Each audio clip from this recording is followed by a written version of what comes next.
A lot of my formative years were in Jerusalem, and it actually directly ties into Detroit, which is kind of cool, believe it or not.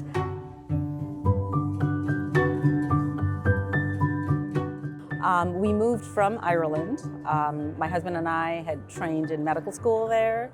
So I had been there for about 8 years. So medical school training was about 6 years. And then 2 subsequent years that we got married and lived there, and then we moved to the Ann Arbor area. A lot of my formative years were in Jerusalem, and it actually directly ties into Detroit, which is kind of cool, believe it or not. So we happened to live on the Arab side of the city, and our landlord, we always referred to as Hajj, and he had a very, very large family. You know, the various kids would keep traveling to the United States and then come home after like a 6-month period or a 1-month period. You know, I was probably about 12 or 13 at the time, and all we knew was that they went to a place called Dearborn. And I had no idea where Dearborn was or anything. And, you know, they'd come back with this kind of funky American accent, but, you know, that was kind of it.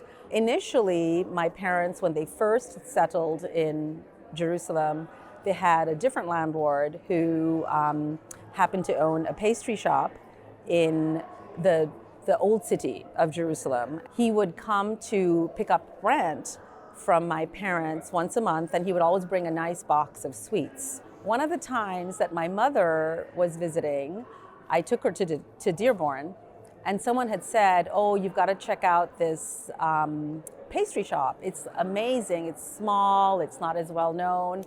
And so I took her, we went, and we walked into this, and I'm not making this up.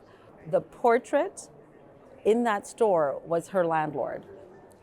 And she was like, she knew his name, and she was like, oh my, you know, it was amazing. So it just goes to show how it's such a small world.